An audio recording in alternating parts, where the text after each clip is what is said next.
तो गाइज अभी हम लोग डिस्कस करेंगे अबाउट द ACS। ACS क्या होता है? Acute coronary syndrome. तो ACS का मतलब होता है एक्यूट कोरोनरी सिंड्रोम। अब गाइज ACS में दो चीज़ का कॉम्बिनेशन होता है, एक अनस्टेबल एंजाइना और एक MI मतलब मायोकार्डियल इन्फार्क्ट। तो अनस्टेबल एंजाइना में गाइज क्या होता है मैंने बता दिया था।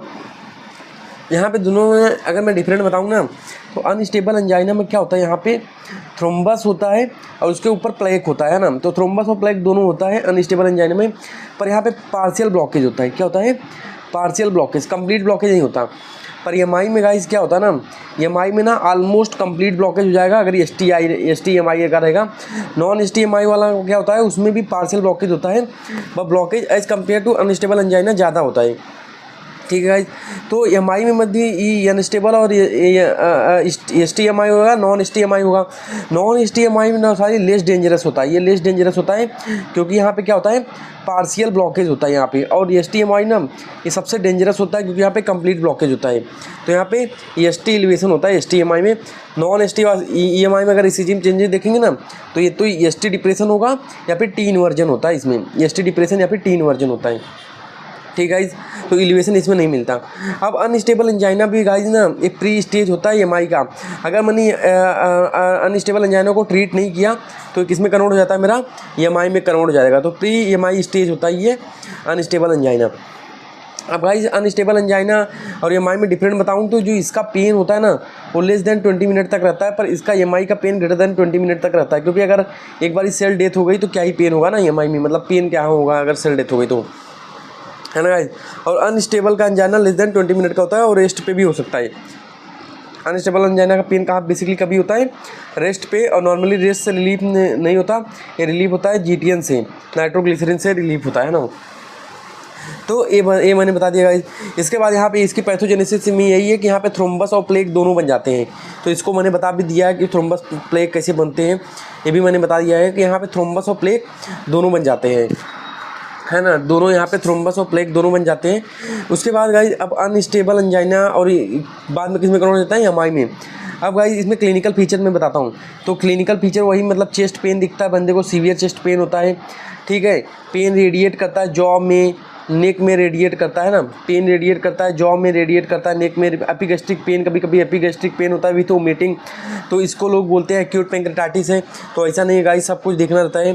पेन इसमें लेफ्ट हैंड में भी रेडिएट होता है, जॉ में भी रेडिएट होता है, टीथ में भी रेडिएट होता है, नेक में भी रेडिएट होता है, बैक में भी रेडिएट होता है ना गाइस। उसके बाद chest pain, central chest pain होता है।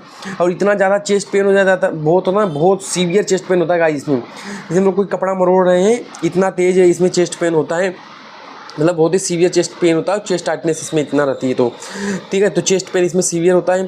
ठीक है, तो ये याद रखने का है। उसके बाद तो इसके क्लिनिकल फीचर्स हो गए, है ना। और स्वेटिंग होना, पाल्पिटेशन होना बंदे में, ठीक है। सिंकोपी भी हो सकती है कि बंदा कभी कभी जो है बेहोश हो जाए, खड़े खड़े बेहोश हो जाए, तो सिंकोपी भी हो सकता है उसमें पेशेंट में। और गाइस यहाँ पे बंदे में बता दूँ, अगर यहाँ पे STMI वाला रहेगा, अगर उसको मैं तुरंत नहीं कंट्रोल किया तो अरिथमिया में भी जा सकता है, तो फिब्रिलेशन वगैरह भी करा सकता है। क्योंकि मैंने प्रीवियस वीडियो में जब मैंने अरिथमिया पढ़ाया था तो उसमें मैंने बोला तो इस्कीमिया जब भी होता है ना, तो यसो नोड की जगह यहाँ पे अलग अलग जगह पे फोकाई बन जाते हैं, तो क्या करा देते हैं, फिब्रिलेशन करा सकते हैं। तो वहाँ पे वेंट्रिकल फिब्रिलेशन वगैरह हो सकते हैं, फ्लटर वगैरह आ सकता है, तो उससे बंदे की डेथ हो सकती है। ठीक है, अगर हम लोग इसको तुरंत कंट्रोल नहीं किए तो फिब्रिलेशन में जा सकता है ये, या फिर फ्लटर में जा सकता है। ठीक है, तो ये बता दिया। उसके बाद ECG में गाइस, ECG हम लोग जब इन्वेस्टिगेशन कराते हैं तो बेसिकली जो सेप्टल है वो किसको बताता है, V1 V2 लीड सेप्टल को बताता है। लेटरल वॉल किसको बताता है, lateral wall of the heart, lead 1 lead 5 lead 6, और AVL में चेंजेस आएंगे। अगर anterior wall of the heart में इन्फाक्ट है तो V3 V4 में चेंज आएंगे। Inferior wall of the heart में इन्फाक्ट है तो लीड 2 लीड 3 में चेंजेस आएंगे। तो अगर ST एलिवेशन रहेगा तो सब में वहाँ पे ST एलिवेशन अपने को दिखेगा। और नॉन ST एलिवेशन वाला नॉन STMI रहेगा तो वहाँ पे या तो ST डिप्रेशन रहेगा। ठीक है गाइज, तो या तो यहाँ पे क्या होगा, ST डिप्रेशन होगा, या तो इसमें क्या होगा, अगर ST एलिवेशन वाला रहेगा तो कुछ ऐसे करके इसमें से आएगा, है ना गाइज। तो यहाँ पे कुछ ST एलिवेशन ऐसे करके आएगा कि यहाँ पे ST सेगमेंट अपना एलिवेट रहता है। ठीक है, अच्छा ST सेगमेंट एलिवेट होना, इसका मतलब समझ रहे हो गाइज कि वो बेसिकली क्या हो रहा है ना, ST सेगमेंट वो रीपोलराइज नहीं हो पा रहा है, ठीक है, वो लगातार डीपोलराइजेशन हो रहा है क्योंकि वो अरिथमिया में जा रहा है, ठीक है। इसी के लिए इसको बहुत कंट्रोल करना बहुत इंपॉर्टेंट होता है ना, इसको कंट्रोल करना बहुत इंपॉर्टेंट होता है, ठीक है। और मैंने बता दिया नॉन STMI और STMI में डिफरेंट क्या होता है। यहाँ पे पार्शियल ब्लॉकेज होता है, यहाँ पे कंप्लीट ब्लॉकेज होता है, यहाँ पे ST एलिवेशन होता है, यहाँ पे T इन्वर्जन या फिर ST डिप्रेशन अपने को मिलता है नॉन STMI में। तो ये लेस डेंजरस होता है और ये मोर डेंजरस होता है। उसके बाद गाइज हम लोग और भी करा सकते हैं, जैसे ट्रॉप आई, ट्रॉप टी, CKMB वगैरह भी करा सकते हैं। अब इसका जैसे गाइज मैं ड्यूरेशन बताऊं तो इसका जो ड्यूरेशन होता है अपना, जो ट्रॉप आई रहता है राइज हो जाता है। ट्रॉप आई कितने टाइम में राइज हो जाता है, 2 to 3 आवर में राइज होता है और ड्यूरेशन और 4 से 5 दिन तक ये रहता है, ठीक है, MI पेशेंट में, ठीक है। और ट्रॉप टी जो होता है 4 से 5 आवर में राइज होता है और 10 to 15 डे में रहता है ट्रॉप टी। CKMB वाला गाइज 2 to 3 आवर में CKMB वाला भी राइज होता है और 2 to 3 डे तक इसका रहता है ब्लड में 2 to 3 डे तक रहता है, ठीक है। मायोग्लोबिन करके भी है कि 1 आवर में राइज होता है और 1 ही दिन तक रहता है मायोग्लोबिन वाला, ठीक है।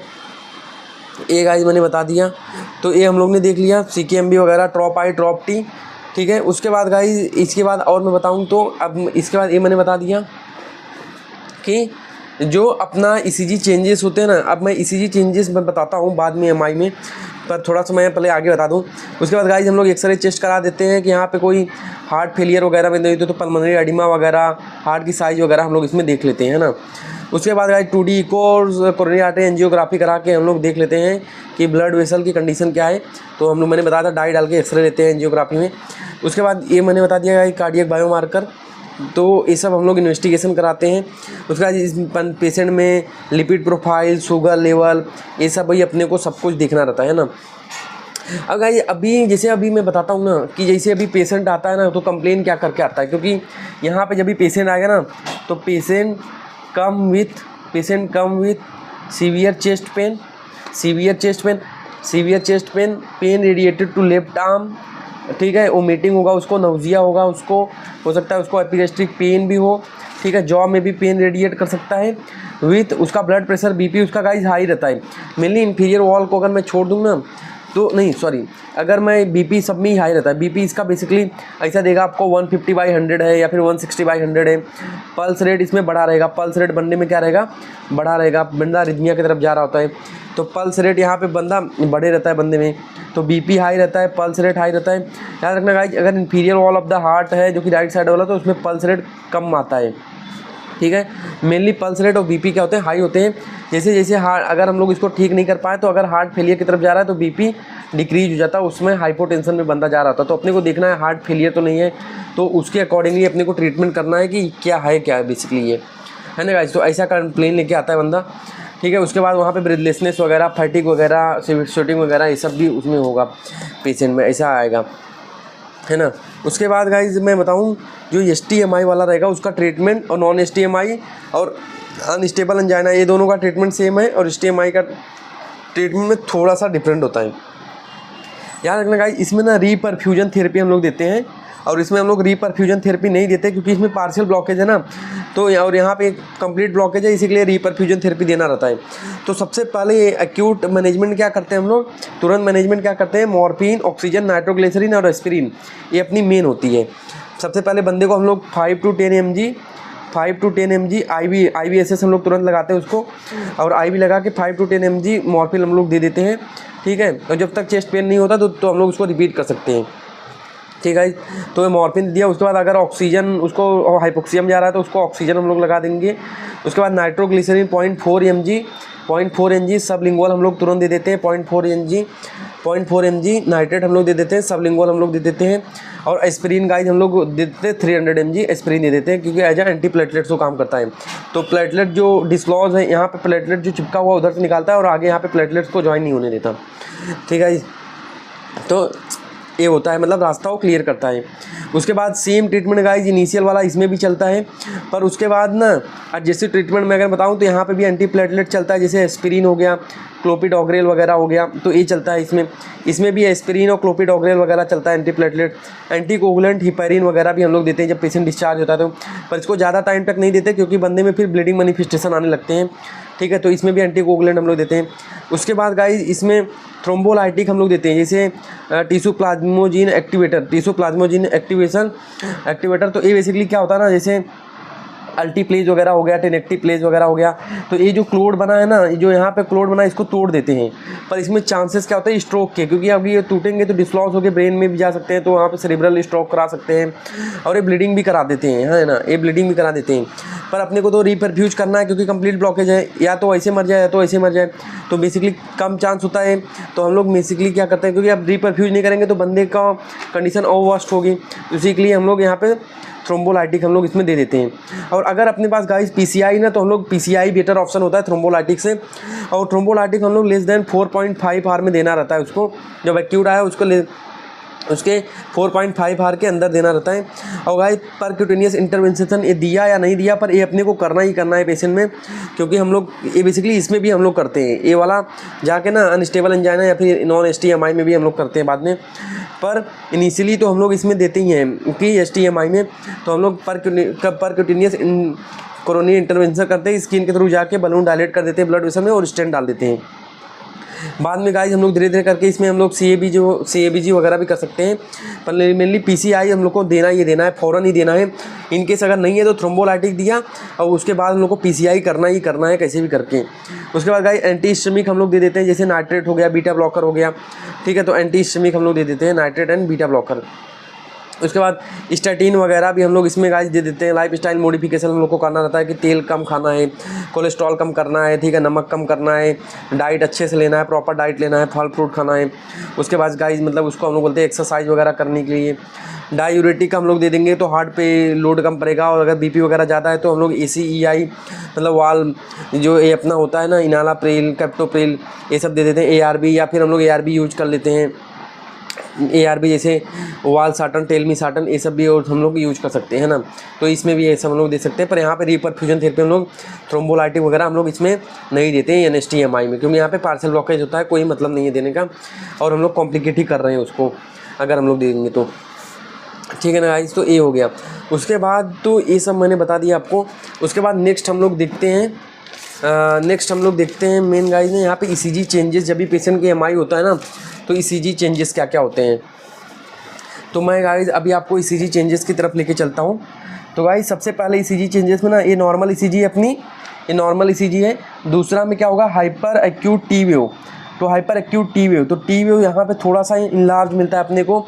तो ECG चेंजेस में गाइस बता रहा हूँ धीरे धीरे करके कि EMI में कैसे होते हैं। तो हाइपर एक्यूट टी वेव होता है, बाद में होता है ST एलिवेशन। तो पहले हाइपर एक्यूट टी वेव होगा, फिर बाद में ST एलिवेशन होता है। तो गाइस यहाँ पे देख सकते हो नॉर्मली ऐसे होना चाहिए, है ना, ऐसे होना चाहिए, पर यहाँ पे ये उठा हुआ है, तो ये ST एलिवेशन ही है। उसके बाद धीरे धीरे करके जब ST एलिवेशन होता है, फिर उसके बाद एक रहता है डीप क्यू वेव, ठीक है, उसके बाद टी इन्वर्जन और ST एलिवेशन, ये होता है। बाद में ST एलिवेशन के बाद चेंजेस क्या आएंगे, deep Q wave, T inversion और ST एलिवेशन, ये अपने को दिखेगा।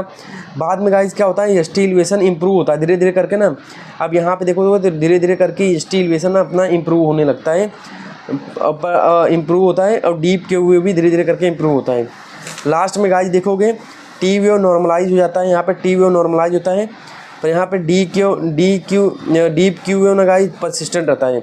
तो अगर किसी बंदे को पहले से EMI आ चुका है ना गाइस, तो उस बंदे में ना डीप क्यू वेव आएगा ही आएगा, डीप क्यू वेव उसमें आता ही है। तो डीप क्यू वेव रहता है अगर किसी बंदे को पहले से EMI हो गया है ना, अगर पहले से किसी को EMI आया तो उसका अगर ECG कराएंगे तो उसमें डीप क्यू वेव रहता है, ठीक है। तो guys this is all about the EMI और ACS मतलब एक्यूट कोरोनरी सिंड्रोम। तो होप आपको समझ में आया होगा पूरा कंसेप्ट क्या है क्या नहीं है। तो गाइस हम लोग नेक्स्ट वीडियो में कोई अलग टॉपिक डिस्कस करेंगे।